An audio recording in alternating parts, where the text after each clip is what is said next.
Advice to Householders, August 13th, 1882. The Master was conversing with Kedar and some other devotees in his room in the temple garden. Kedar was a government official and had spent several years at Dhaka in East Bengal, where he had become a friend of Vijay Goswami. The two would spend a great part of their time together talking about Sri Ramakrishna and his spiritual experiences.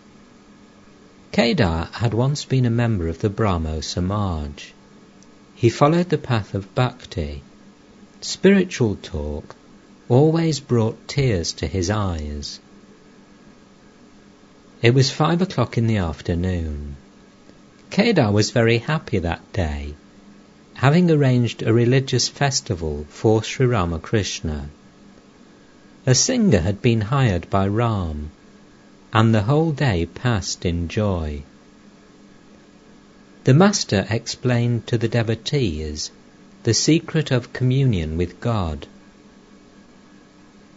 Master, with the realization of Satchitananda, one goes into samadhi. Then duties drop away. Suppose I have been talking about the Ostad, and he arrives. What need is there of talking about him then? How long does the bee buzz around? So long as it isn't sitting on a flower. But it will not do for the sadhaka to renounce duties. He should perform his duties, such as worship, japa, meditation, prayer, and pilgrimage. If you see someone engaged in reasoning, even after he has realized God, then you may liken him to a bee, which also buzzes a little, even while sipping honey from a flower. The Master was highly pleased with Ostad's music. He said to the musician, "There is a special manifestation of God's power in a man who has any outstanding gift, such as proficiency in music." Musician: "Sir, what is the way to realize God?" Master: "Bhakti is the one essential thing. To be sure, God exists in all beings. Who then is a devotee? He whose mind dwells on God. But this is not possible as long as one has egotism and vanity. The water of God's grace cannot collect on the high mound of egotism. It runs down. I am a mere machine." To Kedar and the other devotees, God can be realized through all paths. All religions are true. The important thing is to reach the roof. You can reach it by stone stairs, or by wooden stairs, or by bamboo steps, or by a rope. You can also climb up by a bamboo pole. You may say that there are many errors and superstitions in another religion. I should reply, suppose there are. Every religion has errors. Everyone thinks that his watch alone gives the correct time. It is enough to have yearning for God. It is enough to love Him and feel attracted to Him. Don't you know that God is the inner guide? He sees the longing of our heart and the yearning of our soul. Suppose a man has several sons. The older boys address him distinctly as Baba or Papa, but the babies can at best call him Ba or Pa. Now will the father be angry with those who address him in this indistinct way? The Father knows that they too are calling on him, only they cannot pronounce his name well. All children are the same to the Father. Likewise, the devotees call on God alone, though by different names. They call on one person only. God is one, but his names are many. Thursday, August the 24th, 1882. Sri Ramakrishna was talking to Hare on the long north-east veranda of his room when M arrived. He saluted the Master reverently. Master, I should like to visit Ishvar Chandra Vidyasagar a few times more. The painter first draws the general outlines, and then puts in the details and colours at his leisure. The moulder first makes the image out of clay, then plasters it, and gives it a coat of whitewash, and last of all paints it with a brush. All these steps must be taken successively. Vidyasagar is now fully ready, but his inner stuff is covered with a thin layer. He is now engaged in doing good works, but he doesn't know what is within himself. Gold is hidden within him. God dwells within us. If one knows that, one feels like giving up all activities and praying to God with a yearning soul. So the Master talked with them, now standing, now pacing up and down the long veranda. Master, a little spiritual discipline is necessary in order to know what lies within. M. Is it necessary to practice discipline all through life? Master, no, but one must be up and doing in the beginning. After that one need not work hard. The helmsman stands up and clutches the rudder firmly as long as the boat is passing through waves, storms, high wind, or around the curves of a river, but he relaxes after steering through them. As soon as the boat passes through the curves, the helmsman feels a favourable wind, and he sits comfortably and just touches the rudder. Next he prepares to unfurl the sail and gets ready for a smoke. Likewise, the aspirant enjoys peace and calm after passing the waves and storms of woman and gold. Some are born with the characteristics of the yogi, but they too should be careful. It is woman and gold alone that is the obstacle. It makes them deviate from the path of yoga and drags them into worldliness. Perhaps they have some desire for enjoyment. After fulfilling their desire, they again direct their minds to God, and thus recover their former state of mind, fit for the practice of yoga. Have you ever seen the spring trap for fish called Satkar Kal? M. No, sir, I haven't seen it. Master, they use it in our part of the country. One end of a bamboo pole is fastened to the ground, and the other is bent over with a catch. From this end a line with a hook hangs over the water, with bait tied to the hook.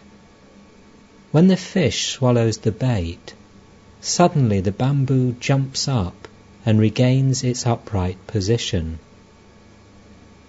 Again, take a pair of scales, for example. If a weight is placed on one side, the lower needle moves away from the upper one. The lower needle is the mind, and the upper one, God. The meeting of the two is yoga. Unless the mind becomes steady, there cannot be yoga. It is the wind of worldliness that always disturbs the mind, which may be likened to a candle flame. If that flame doesn't move at all, then one is said to have attained yoga. Woman and gold alone is the obstacle to yoga. Always analyze what you see. What is there in the body of a woman? Only such things as blood, flesh, fat, entrails, and the like. Why should one love such a body? Sometimes I used to assume a rajasic mood in order to practice renunciation. Once I had the desire to put on a gold-embroidered robe, wear a ring on my finger, and smoke a hubble-bubble with a long pipe.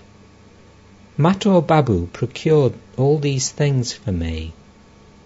I wore the gold-embroidered robe, and said to myself after a while, "Mind, this is what is called a gold-embroidered robe." Then I took it off and threw it away. I couldn't stand the robe any more.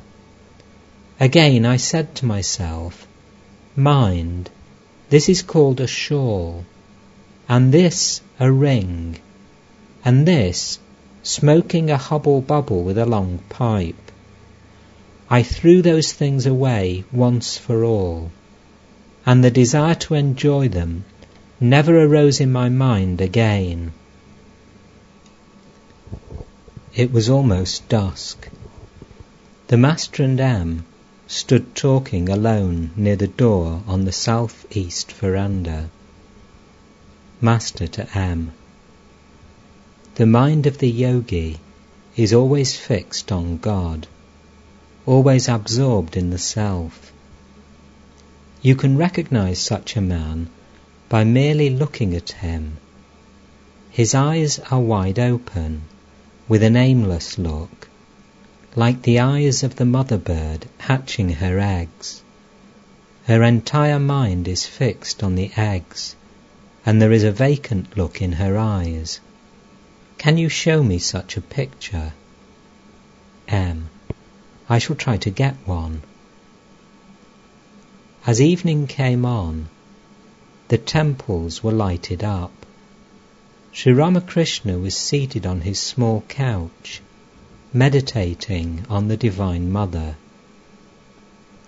Then he chanted the names of God.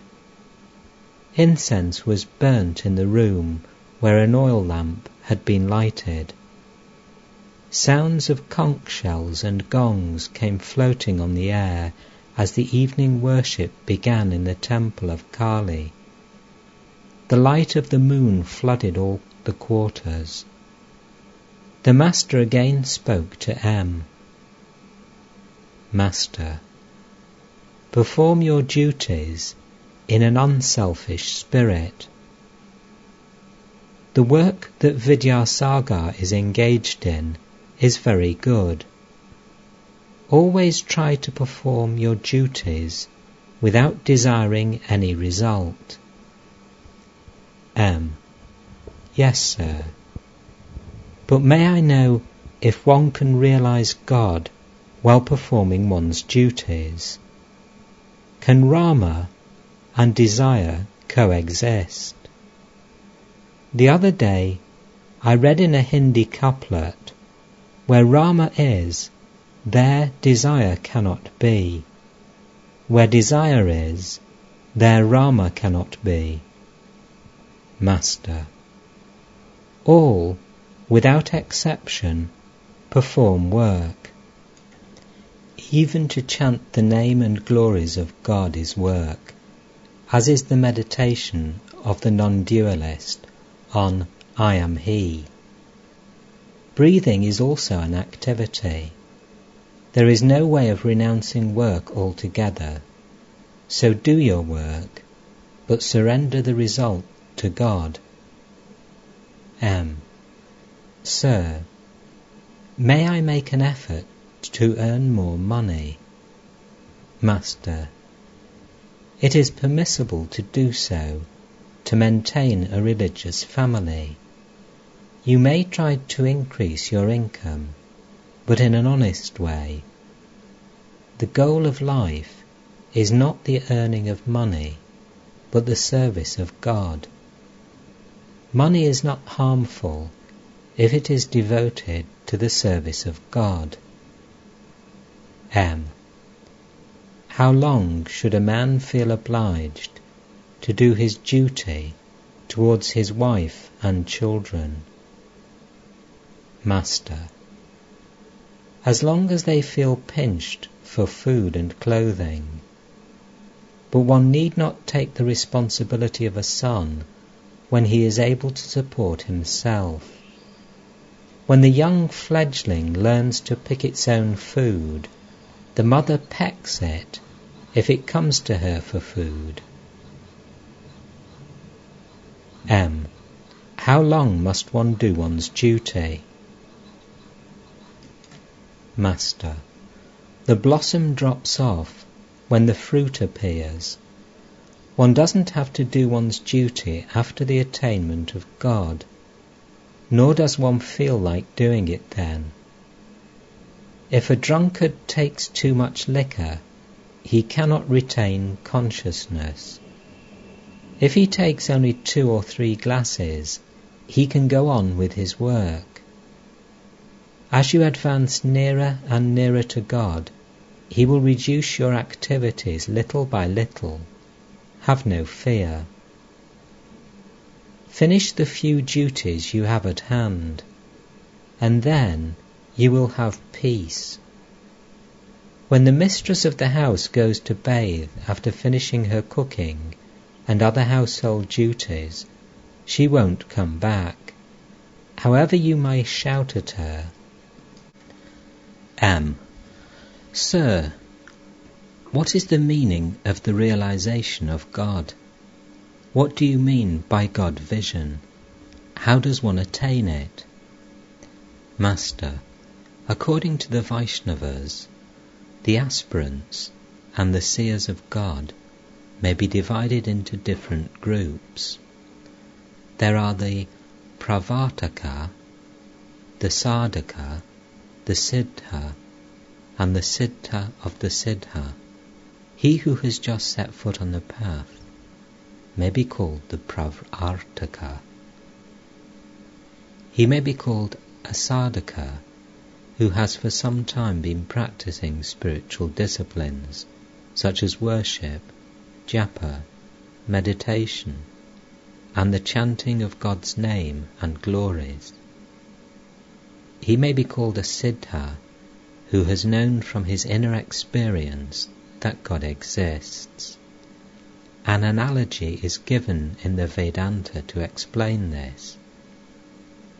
The master of the house is asleep in a dark room. Someone is groping in the darkness to find him. He touches the couch and says, "No, it is not he." He touches the window and says, "No, it is not he." He touches the door and says, "No, it is not he." This is known in the Vedanta as the process of neti neti, not this, not this. At last his hand touches the master's body, and he exclaims, "Here he is." In other words, he is now conscious of the existence of the master. He has found him, but he doesn't yet know him intimately. There is another type, known as the Siddha of the Siddha, the supremely perfect. It is quite a different thing when one talks to the master intimately, when one knows God very intimately through love and devotion.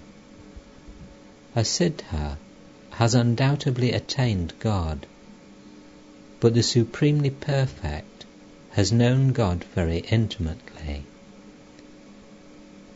But in order to realize God, one must assume one of these attitudes: Shanta, Dasya, Sakya, Vatsalya, or Madhur. Shanta, the serene attitude. The rishis of olden times had this attitude toward God. They did not desire any worldly enjoyment. It is like the single-minded devotion of a wife to her husband. She knows that her husband is the embodiment of beauty and love, a veritable Madan.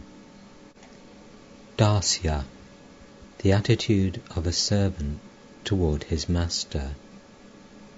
Hanuman had this attitude toward Rama. He felt the strength of a lion when he worked for Rama. A wife feels this mood also. She serves her husband with all her heart and soul. A mother also has a little of this attitude, as Yashoda had toward Krishna. Sakya, the attitude of friendship. Friends say to one another, "Come here and sit near me." Sridharma and other friends sometimes fed Krishna with fruit, part of which they had already eaten, and sometimes climbed on his shoulders. Vatsalya, the attitude of a mother toward her child. This was Yashoda's attitude toward Krishna. The wife too has a little of this. She feeds her husband with her very life-blood, as it were. The mother feels happy only when the child has eaten to his heart's content. Yashoda would roam about with butter in her hand in order to feed Krishna. Madhur, the attitude of a woman toward her paramour. Radha had this attitude toward Krishna. The wife also feels it for her husband. This attitude includes all the other four. M. When one sees God, does one see him with these eyes? Master, God cannot be seen with these physical eyes.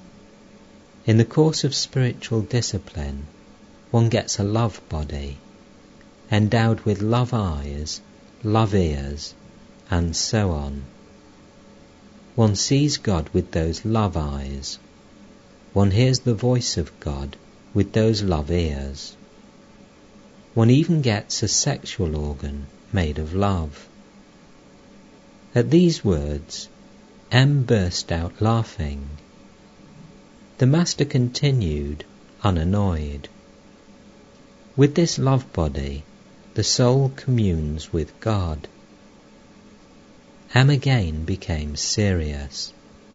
Master, but this is not possible without intense love of God. One sees nothing but God everywhere when one loves him with great intensity. It is like a person with jaundice who sees everything yellow.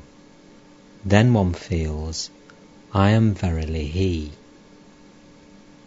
A drunkard, deeply intoxicated, says, Verily I am Kali.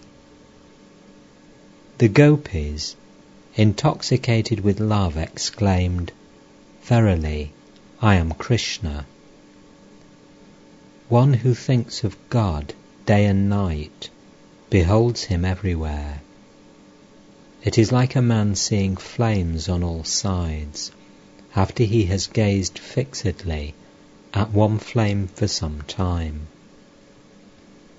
But that isn't the real flame flashed through M's mind. Sri Ramakrishna, who could read a man's inmost thoughts, said, One doesn't lose consciousness by thinking of him who is all spirit, all consciousness. Shivanath once remarked that too much thinking about God confounds the brain. Thereupon I said to him, "How can one become unconscious by thinking of consciousness?" Yes, sir, I realized that. It isn't like thinking of an unreal object. How can a man lose his intelligence if he always fixes his mind on him whose very nature is eternal intelligence? Master, with pleasure. It is through God's grace that you understand that. The doubts of the mind will not disappear without His grace. Doubts do not disappear without self-realization. But one need not fear anything if one has received the grace of God. It is rather easy for a child to stumble if he holds his father's hand, but there can be no such fear if the father holds the child's hand. A man does not have to suffer any more if God, in His grace, removes his doubts and reveals Himself to him. But this grace descends upon him only after he has prayed to God with intense yearning of heart and practiced spiritual discipline. The mother feels compassion for her child when she sees him running about breathlessly. She has been hiding herself. Now she appears before the child. But why should God make us run about? Thought M. Immediately Sri Ramakrishna said, "It is His will that we should run about a little. Then it is great fun. God has created the world in play, as it were. This is called Mahamaya, the great illusion. Therefore, one must take refuge in the Divine Mother, the cosmic power itself. It is she who has bound us with the shackles of illusion. The realization of God is possible only when those shackles are severed." The Master continued, "One must propitiate the Divine Mother, the primal energy, in order to obtain God's grace. God Himself is Mahamaya, who deludes the world with her illusion and conjures up the magic of creation, preservation, and destruction. She has spread this veil of ignorance before our eyes. We can go into the inner chamber only when she lets us pass through the door. Living outside, we see only outer objects, but not that eternal being, existence, knowledge, bliss absolute. Therefore it is stated in the Purana that deities like Brahma praised Mahamaya for the destruction of the demons Madhu and Kaitabha.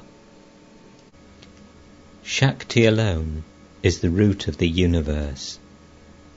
That primal energy has two aspects, vidya and avidya. Avidya deludes. Avidya conjures up woman and gold, which casts the spell. Vidya begets devotion, kindness, wisdom, and love, which lead one to God. This avidya must be propitiated, and that is the purpose of the rites of Shakti worship.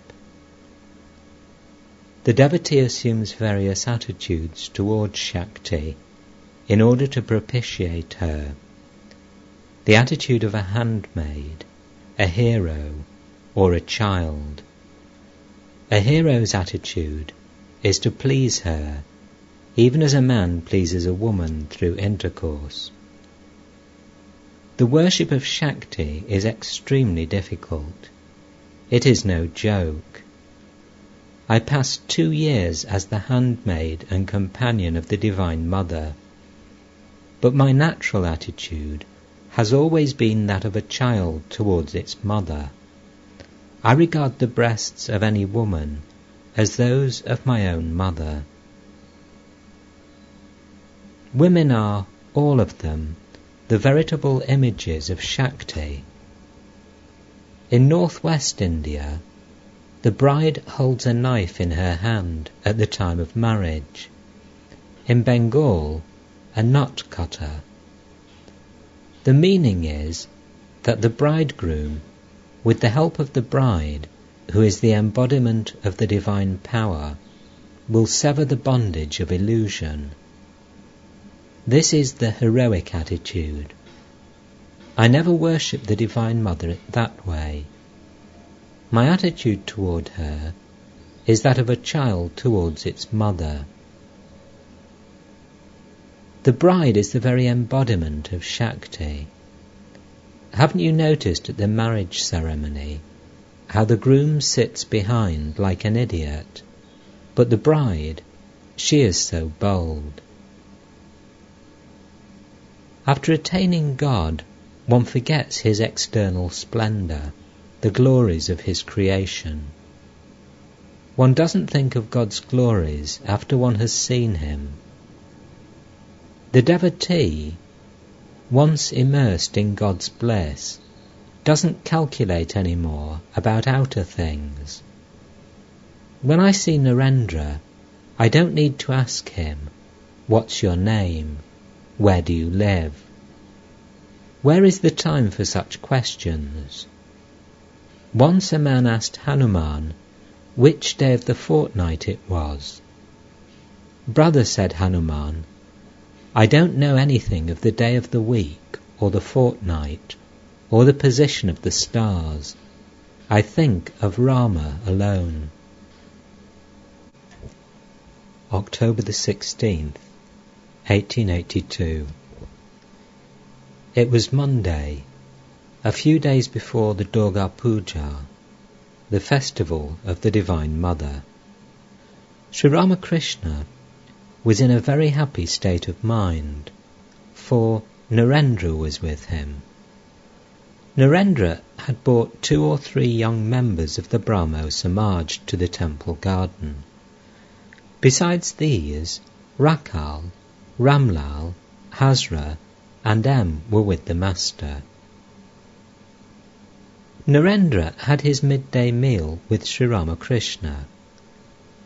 Afterwards, a temporary bed was made on the floor of the master's room, so that the disciples might rest a while. A mat was spread, over which was placed a quilt covered with a white sheet. A few cushions and pillows completed the simple bed. Like a child, the master sat near Mahendranath on the bed. He talked with the devotees in great delight. With a radiant smile lighting his face, and his eyes fixed on Narendra, he was giving them various spiritual teachings, interspersing these with incidents from his own life.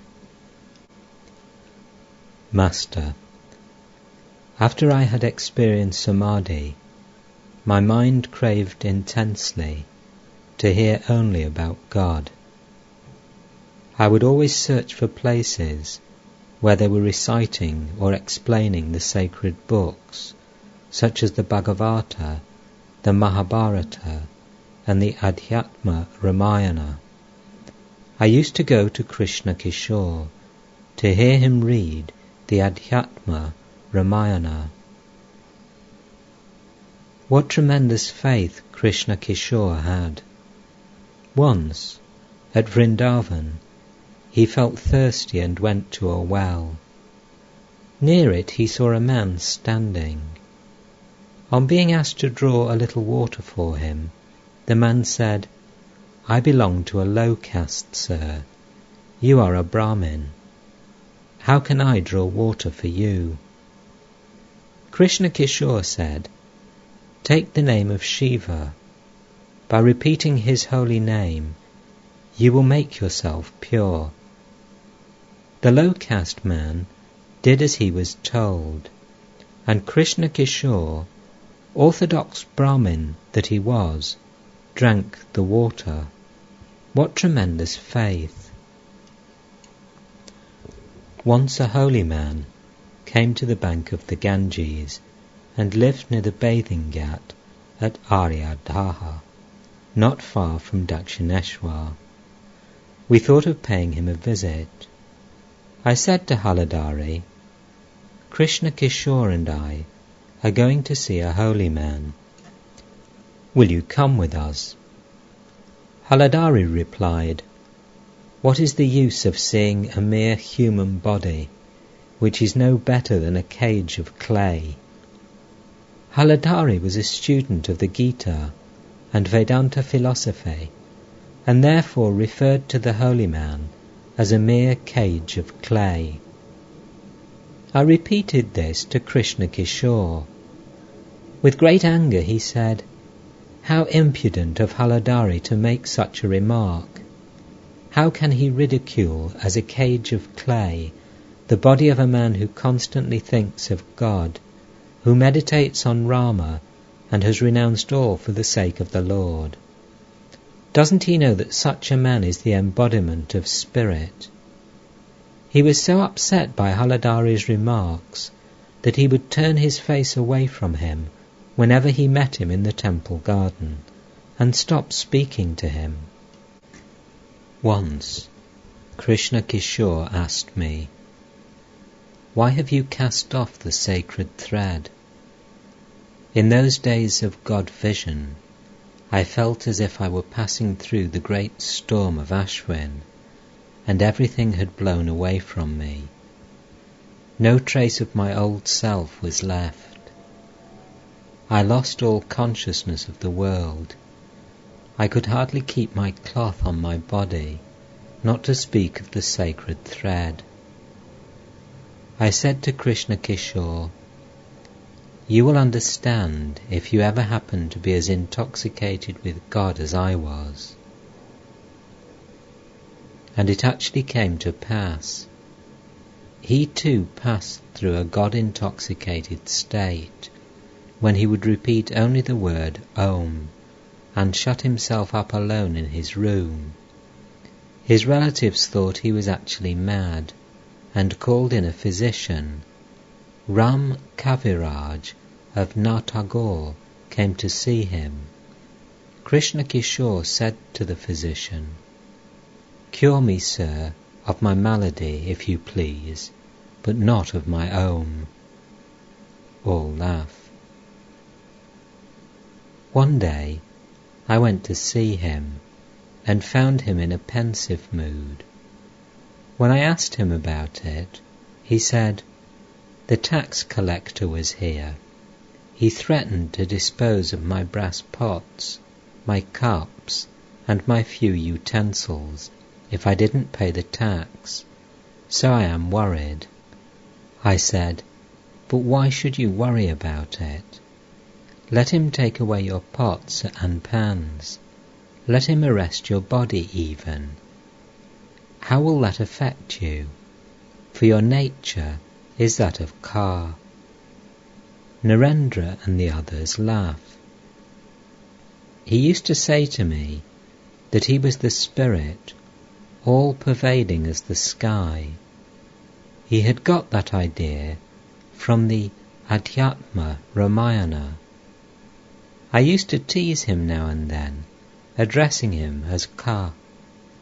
Therefore I said to him that day with a smile, you are Ka. Taxes cannot move you. In that state of God intoxication, I used to speak out my mind to all. I was no respecter of persons. Even to men of position, I was not afraid to speak the truth. One day, Jatindra came to the garden of Jadu Malik. I was there too. I asked him, what is the duty of man? Isn't it our duty to think of God? Jatindra replied, we are worldly people. How is it possible for us to achieve liberation? Even King Yudhishthira had to have a vision of hell. This made me very angry. I said to him, "What sort of man are you? Of all the incidents of Yudhishthira's life, you remember only his seeing hell. You don't remember his truthfulness, his forbearance, his patience, his discrimination, his dispassion, his devotion to God." I was about to say many more things when Hridai stopped my mouth. After a little while, Jatindra left the place, saying he had some other business to attend to. Many days later, I went with Captain to see Raja Sarindra Tagore. As soon as I met him, I said, "I can't address you as Raja or by any such title, for I should be telling a lie." He talked to me a few minutes, but even so, our conversation was interrupted by the frequent visits of Europeans and others. A man of Rajasic temperament, Sarindra was naturally busy with many things. Jatindra, his eldest brother, had been told of my coming, but he sent word that he had a pain in his throat and couldn't go out. One day, in that state of divine intoxication, I went to the bathing ghat on the Ganges at Baranagar. There I saw Jaya Mukherjee repeating the name of God, but his mind was on something else.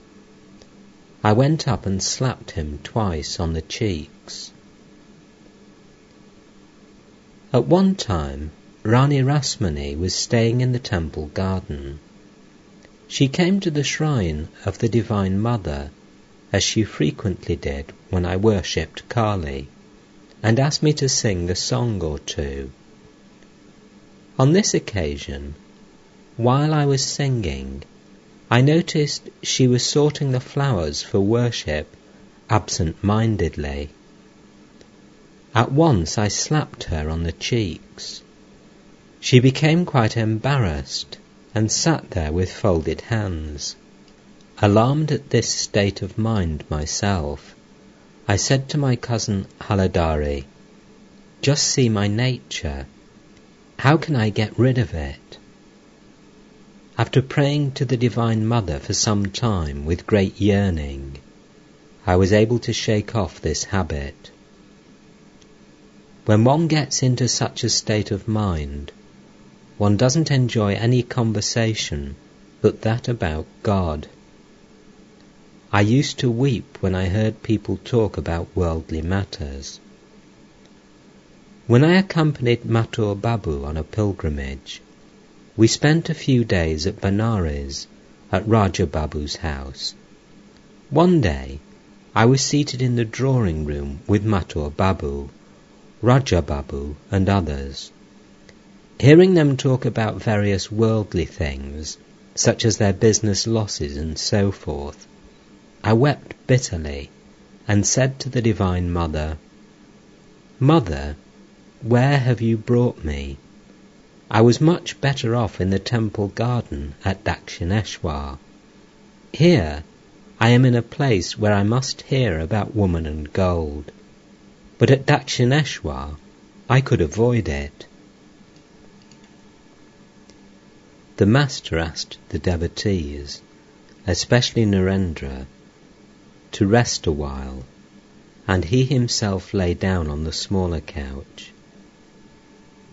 Late in the afternoon, Narendra sang. Rakal, Latu, M, Hazra, and Priya, Narendra's Brahmo friend, were present. The singing was accompanied by the drum. Meditate, O my mind, on the Lord Hare, the stainless one, pure spirit through and through. How peerless is the light that in him shines, How soul-bewitching is his wondrous form! How dear is he to all his devotees! After this song, Narendra sang, "O when will dawn for me that day of blessedness, when he who is all good, all beauty, and all truth, will light the inmost shrine of my heart? When shall I sink at last, ever beholding him, into that ocean of delight? Lord, as infinite wisdom thou shalt enter my soul, and my unquiet mind, made speechless by thy sight, will find a haven at thy feet. In my heart's firmament, O Lord, thou wilt arise as blissful immortality, and as, when the chakora beholds the rising moon, it sports about for very joy, so too shall I be filled with heavenly happiness when thou appearest unto me. Thou one without a second, all peace, the King of kings, at thy beloved feet I shall renounce my life, and so at last shall gain life's goal. I shall enjoy the bliss of heaven while yet on earth. Where else is a boon so rare bestowed? Then shall I see thy glory, pure and untouched by stain. As darkness flees from light, so will my darkest sins desert me at thy dawn's approach. Kindle in me, O Lord, the blazing fire of faith, to be the pole star of my life. O succour of the weak, fulfil my one desire. Then shall I bathe both day and night in the boundless bliss of thy love, and utterly forget myself, O Lord, attaining thee." Narendra sang again, "With beaming face, chant the sweet name of God, till in your heart the nectar overflows. Drink of it ceaselessly, and share it with all. If ever your heart runs dry, parched by the flames of worldly desire, chant the sweet name of God, and heavenly love will moisten your arid soul. Be sure, O mind, you never forget to chant his holy name. When danger stares you in the face, call on him, your Father compassionate. With his name's thunder, snap the fetters of sin.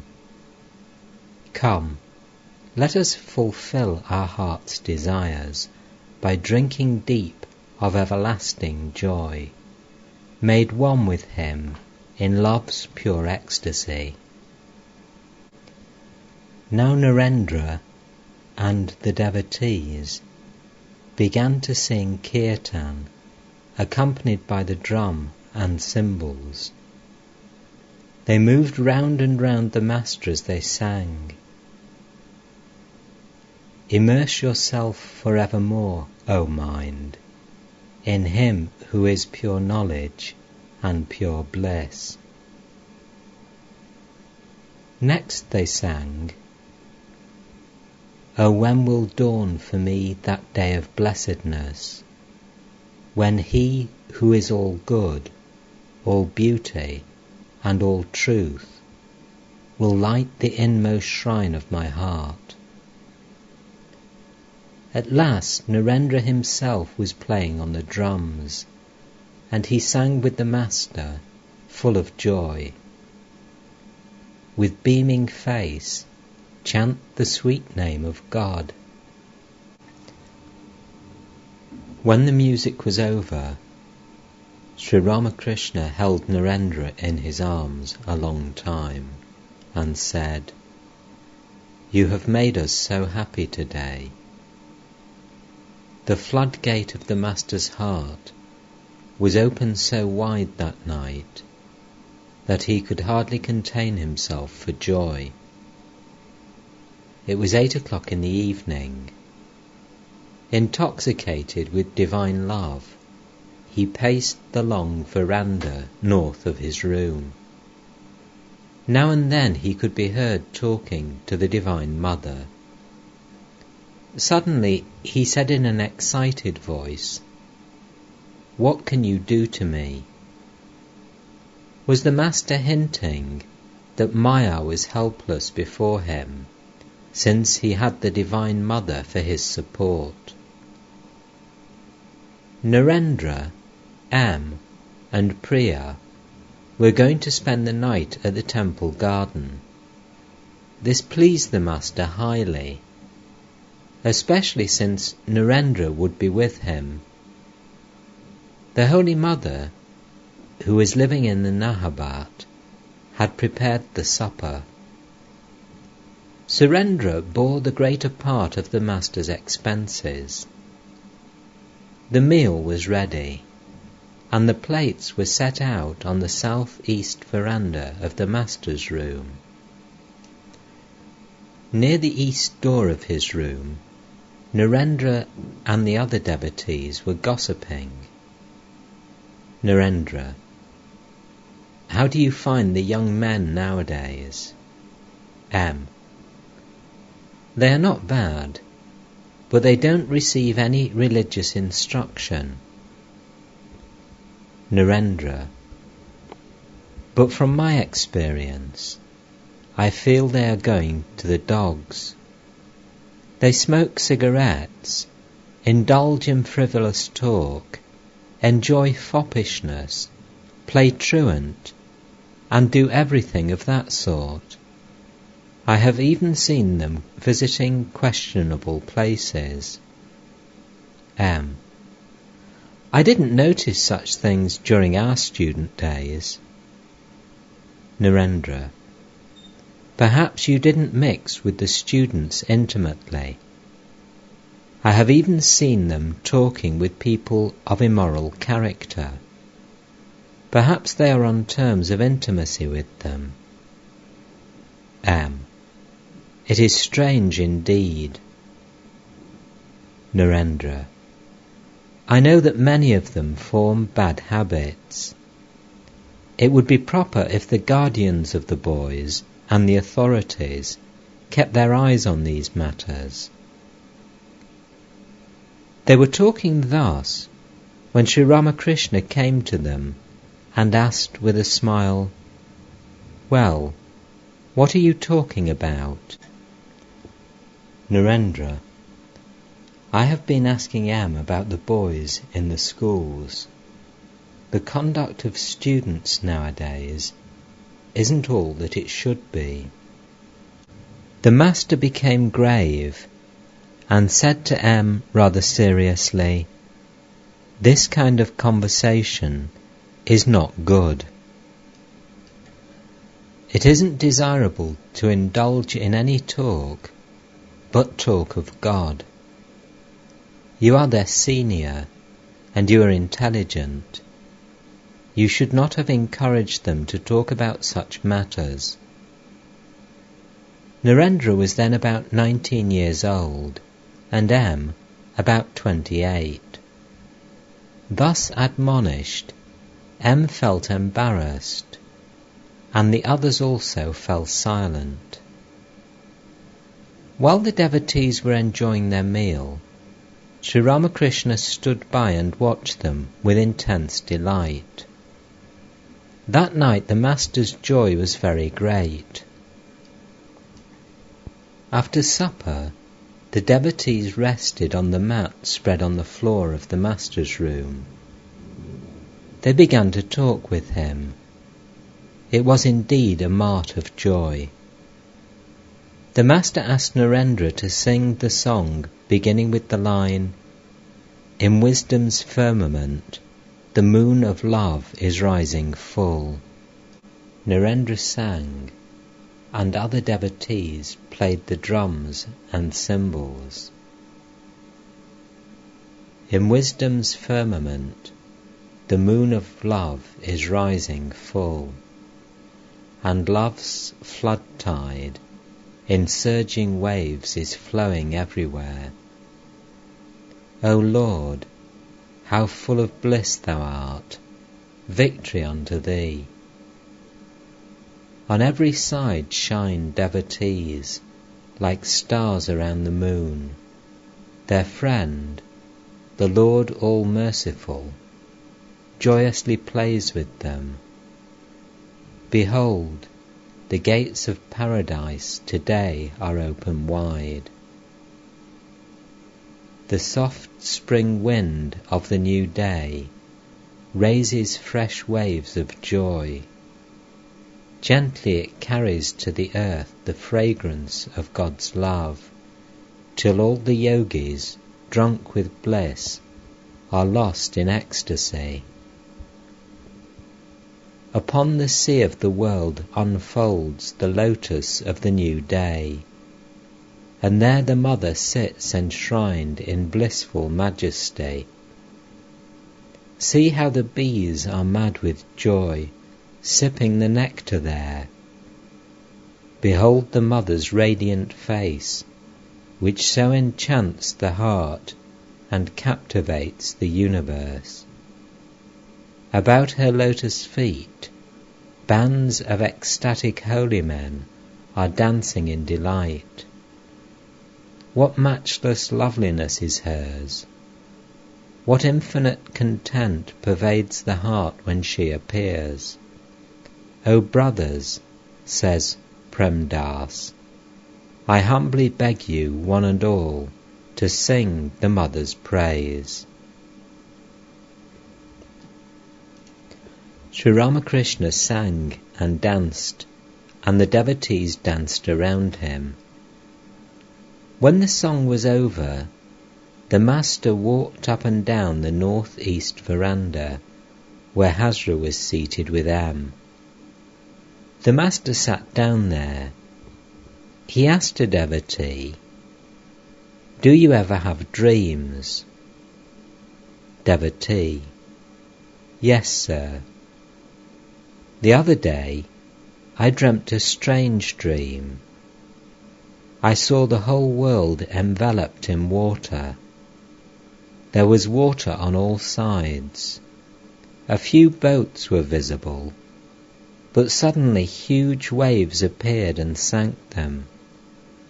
I was about to board a ship with a few others, when we saw a Brahmin walking over that expanse of water.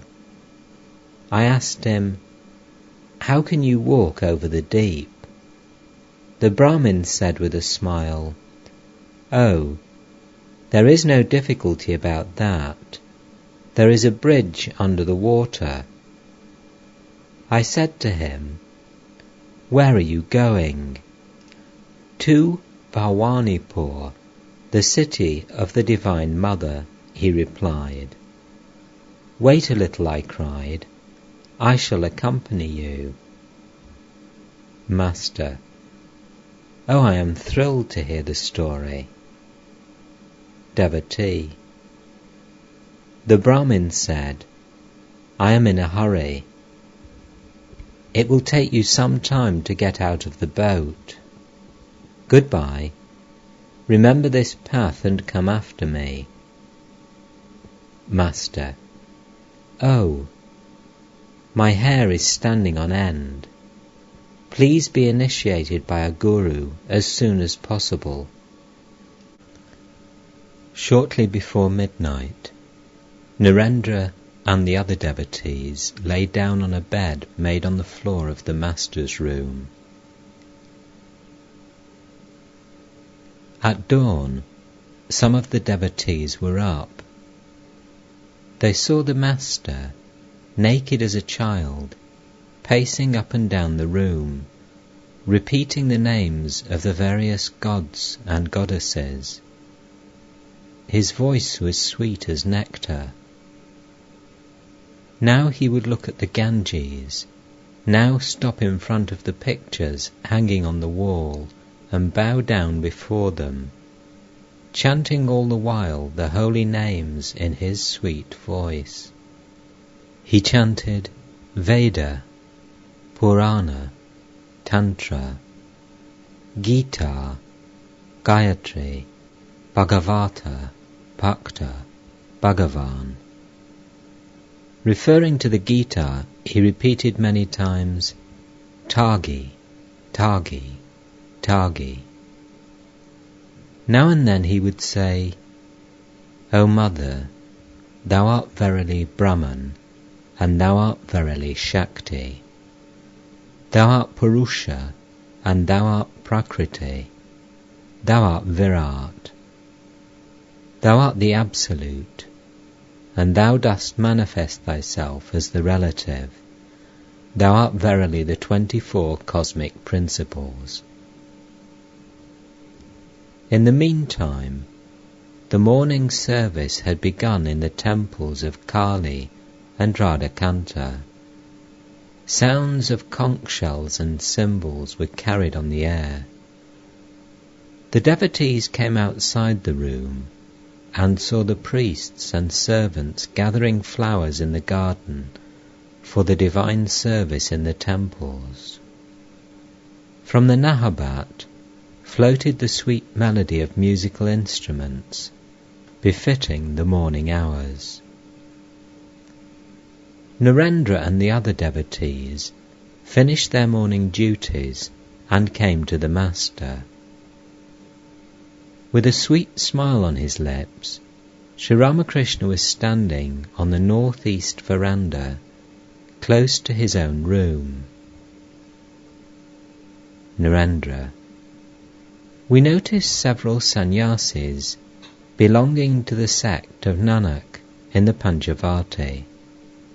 Master: yes, they arrived here yesterday. To Narendra: I'd like to see you all sitting together on the mat. As they sat there, the Master looked at them with evident delight. He then began to talk with them. Narendra asked about spiritual discipline. Master: Bhakti, love of God, is the essence of all spiritual discipline. Through love one acquires renunciation and discrimination naturally. Narendra: isn't it true that the Tantra prescribes spiritual discipline in the company of woman? Master: that is not desirable. It is a very difficult path, and often causes the aspirant's downfall. There are 3 such kinds of discipline. One may regard woman as one's mistress, or look on oneself as her handmaid, or as her child. I look on woman as my mother. To look on oneself as her handmaid is also good. But it is extremely difficult to practice spiritual discipline looking on woman as one's mistress. To regard oneself as her child is a very pure attitude. The sannyasis belonging to the sect of Nanak entered the room and greeted the Master, saying, Namo Narayanaya. Sri Ramakrishna asked them to sit down. Master: nothing is impossible for God. Nobody can describe his nature in words. Everything is possible for him. There lived at a certain place 2 yogis who were practicing spiritual discipline. The sage Narada was passing that way one day. Realizing who he was, one of the yogis said, You have just come from God himself. What is he doing now? Narada replied, Why, I saw him making camels and elephants pass and repass through the eye of a needle. At this the yogi said, "Is that anything to wonder at? Everything is possible for God." But the other yogi said, "What? Making elephants pass through the eye of a needle? Is that ever possible? You have never been to the Lord's dwelling place." At 9 o'clock in the morning, while the master was still sitting in his room, Manamohan arrived from Konagar with some members of his family. In answer to Sri Ramakrishna's kind inquiries, Manamohan explained that he was taking them to Calcutta. The master said, "Today is the first day of the Bengali month, an inauspicious day for undertaking a journey. I hope everything will be well with you." With a smile he began to talk of other matters. When Narendra and his friends had finished bathing in the Ganges, the master said to them earnestly, "Go to the Panchavati and meditate there under the banyan tree. Shall I give you something to sit on?" About 10:30, Narendra and his Brahmo friends were meditating in the Panchavati. After a while Sri Ramakrishna came to them. M too was present. The master said to the Brahmo devotees, "In meditation, one must be absorbed in God. By merely floating on the surface of the water, can you reach the gems lying at the bottom of the sea?" Then he sang, "Taking the name of Kali, dive deep down, O mind, into the heart's fathomless depths, where many a precious gem lies hid. But never believe the bed of the ocean bare of gems, if in the first few dives you fail. With firm resolve and self-control, dive deep and make your way to Mother Kali's realm. Down in the ocean depths of heavenly wisdom lie the wondrous pearls of peace, O mind. And you yourself can gather them, if you but have pure love and follow the Scripture's rule. Within those ocean depths as well, 6 alligators lurk, lust, anger, and the rest, swimming about in search of prey. Smear yourself with the turmeric of discrimination. The very smell of it will shield you from their jaws. Upon the ocean bed lie strewn unnumbered pearls and precious gems. Plunge in, says Ramprasad, and gather up handfuls there." Narendra and his friends came down from their seats on the raised platform of the Panchavati and stood near the master. He returned to his room with them. The master continued, "When you plunge in the water of the ocean, you may be attacked by alligators, but they won't touch you if your body is smeared with turmeric. There are no doubt 6 alligators, lust, anger, avarice, and so on, within you, in the heart's fathomless depths. But protect yourself with the turmeric of discrimination and renunciation, and they won't touch you. What can you achieve by mere lecturing and scholarship without discrimination and dispassion? God alone is real, and all else is unreal. God alone is substance, and all else is nonentity. That is discrimination. First of all, set up God in the shrine of your heart, and then deliver lectures as much as you like. How will the mere repetition of Brahma profit you if you are not imbued with discrimination and dispassion? It is the empty sound of a conch shell. There lived in a village a young man named Padmalochan. People used to call him Podo for short. In this village there was a temple in a very dilapidated condition. It contained no image of God. Ashwata and other plants sprang up on the ruins of its walls. Bats lived inside, and the floor was covered with dust and the droppings of the bats. The people of the village had stopped visiting the temple. One day after dusk, the villagers heard the sound of a conch shell from the direction of the temple. They thought perhaps someone had installed an image in the shrine and was performing the evening worship. One of them softly opened the door and saw Padmalochan standing in a corner, blowing the conch. No image had been set up. The temple hadn't been swept or washed, and filth and dirt lay everywhere. Then he shouted to Podo,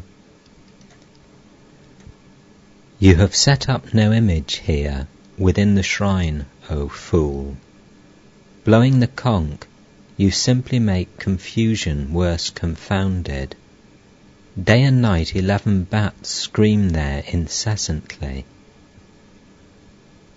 There is no use in merely making a noise if you want to establish the deity in the shrine of your heart, if you want to realize God. First of all, purify the mind. In the pure heart, God takes his seat. One cannot bring the holy image into the temple if the droppings of bats are all around. The 11 bats are our 11 organs, 5 of action, 5 of perception, and the mind. First of all, invoke the deity, and then give lectures to your heart's content. First of all, dive deep. Plunge to the bottom and gather up the gems. Then you may do other things. But nobody wants to plunge. People are without spiritual discipline and prayer, without renunciation and dispassion.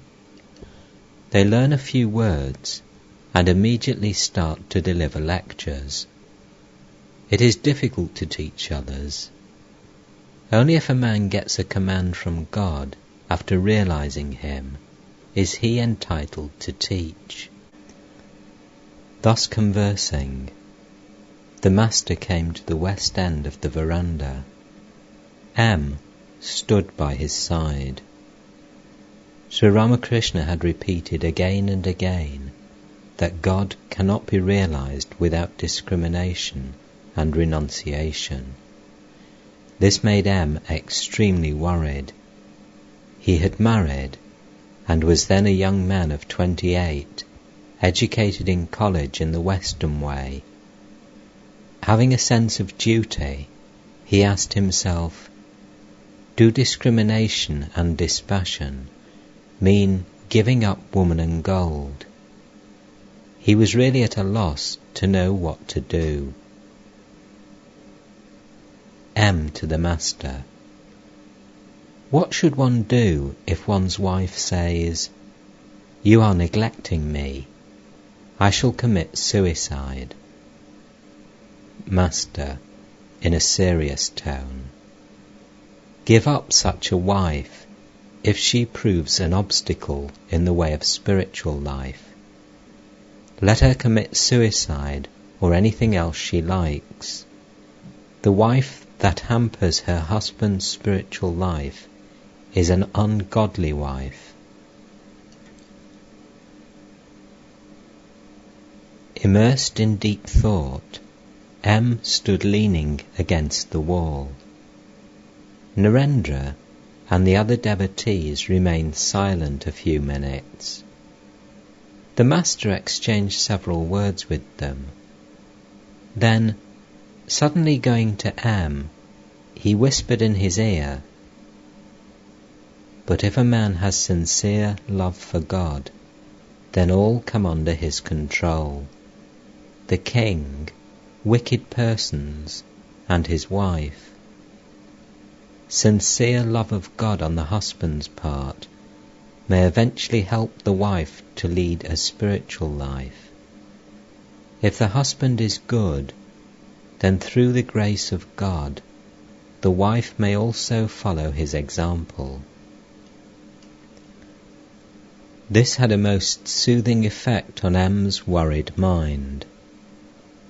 All the while he had been thinking, "Let her commit suicide. What can I do?"